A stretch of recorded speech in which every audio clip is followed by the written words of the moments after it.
Hello guys, welcome back to our channel. So matter ఏంటి అంటే మన చిరంజీవి గారి శంకర్ దాదా ఎంబీబీఎస్ సినిమా అయితే రిలీజ్ చేయబోతున్నారనమాట. అది కూడా ఎప్పుడు ఆగస్ట్ 22వ తారీఖు మన మెగాస్టార్ గారి Shankar Dada MBBS cinema release అవుతుందంటే ఇక మామూలుగా ఉండదు. అండ్ చాలా బాగా ఎంజాయ్ చేయొచ్చు అనమాట. ముఖ్యంగా చిరంజీవి గారికి బాగా సెట్ అయింది.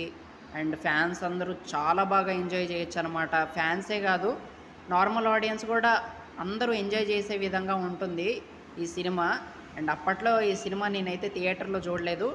ఒకవేళ ఇప్పుడు అవకాశం వచ్చింది కాబట్టి చూద్దాం మరి. సో ఆ సాంగ్స్ కానీ ఆ డైలాగులు కానీ సో అవన్నీ మామూలుగా ఉండవు. మన చిరంజీవి గారి యాక్టింగ్ అండ్ శ్రీకాంత్ గారి యాక్టింగ్ చాలా బాగుంటుందన్నమాట. అండ్ వీళ్ళిద్దరి మధ్య ఫ్రెండ్షిప్ అనేది చాలా బాగుంటుందనే చెప్పాలి. సో చాలా బాగా చూపెట్టారు సినిమాలో వీళ్ళిద్దరి మధ్య ఫ్రెండ్షిప్ అదంతా. అండ్ దాంతోపాటు ఈ సినిమాలో కొన్ని డైలాగ్స్ బాగా పేలుతాయి అన్నమాట. సో అదేంటంటే, in front there is crocodile festival. ఇంగ్లీష్లో చెప్పమంటాడు కానీ చెప్తే మాత్రం అర్థం చేసుకోడు. ముందుంది ముసళ్ళ పండగ అని. సో అలాంటి డైలాగ్స్ కావచ్చు. సో అలా కొన్ని కొన్ని డైలాగ్స్ బాగా పేలుతాయి అనమాట. సో మామూలుగా ఉండదు చిరంజీవి గారి యాక్టింగ్ అదంతా. సో మనం అందరం ఎంజాయ్ చేయాలన్నమాట. మన చిరంజీవి గారి పాత సినిమాలు వస్తున్నాయంటే చాలా బాగా ఎంజాయ్ చేయొచ్చు. చిరంజీవి గారి యాక్టింగ్ మనం ఆ పాత సినిమాలు స్క్రీన్ మీద చూస్తున్నామంటే మళ్ళీ ఆ జోష్, ఆ ఎనర్జీ, చిరంజీవి గారి యాక్టింగ్ మనం ఫుల్గా ఎంజాయ్ చేయాలన్నమాట. ఎందుకంటే he is the one of the pillar of TFI అనే చెప్పాలి. అండ్ చాలా ఎక్కువ సినిమాలు చేశారు. 150 పైన సినిమాలు చేశారంటే ఇక మామూలుగా ఉండదు. బాస్ గారి స్టామినా వేరు. సో అదంతా వేరు అనమాట. ఆ లెక్క వేరు అప్పట్లో. సో ఇప్పుడు కూడా బాగానే చేస్తున్నారు, అసలు మామూలు యాక్టింగ్గా. సో అంతా బాగుంటుంది అనమాట. అండ్ హీరోయిన్ గారి యాక్టింగ్ కూడా చాలా బాగుంటుంది ఇందులో.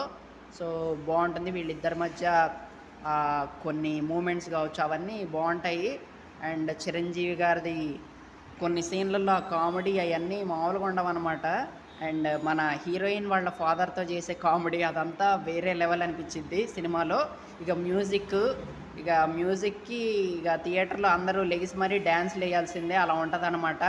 సో మన ఏరియాకి ఐశ్వర్య వచ్చిందనే సాంగ్ కావచ్చు. అండ్ ఇంకా వేరే కొన్ని సాంగ్స్ ఉన్నాయన్నమాట. సో అవన్నీ నెక్స్ట్ లెవెల్. అండ్ మెగాస్టార్ గారి స్టెప్పులు ఇక మామూలుగా ఉండవు. సో మనకు తెలుసు కదా చిరంజీవి గారి డ్యాన్స్ అదంతా ఎలా ఉంటుందో. సో అంతా ఎంజాయ్ చేసే విధంగా ఉంటుందన్నమాట. సో చాలా మంచి కామెడీ ఉంటుంది, మంచి బ్యాక్గ్రౌండ్ మ్యూజిక్. అండ్ మన వింటేజ్ చిరంజీవి గారిని అయితే చాలా మంచిగా చూడొచ్చు అనమాట. సో నేను కూడా వెయిటింగ్ శంకర్ దాదా ఎంబీబీఎస్ కోసం. చిరంజీవి గారి సినిమాల్లో నాకు కూడా వన్ ఆఫ్ మై ఫేవరెట్ అనే చెప్పాలి ఈ శంకర్ దాదా ఎంబీబీఎస్ అనేది. సో చూద్దాం మరి.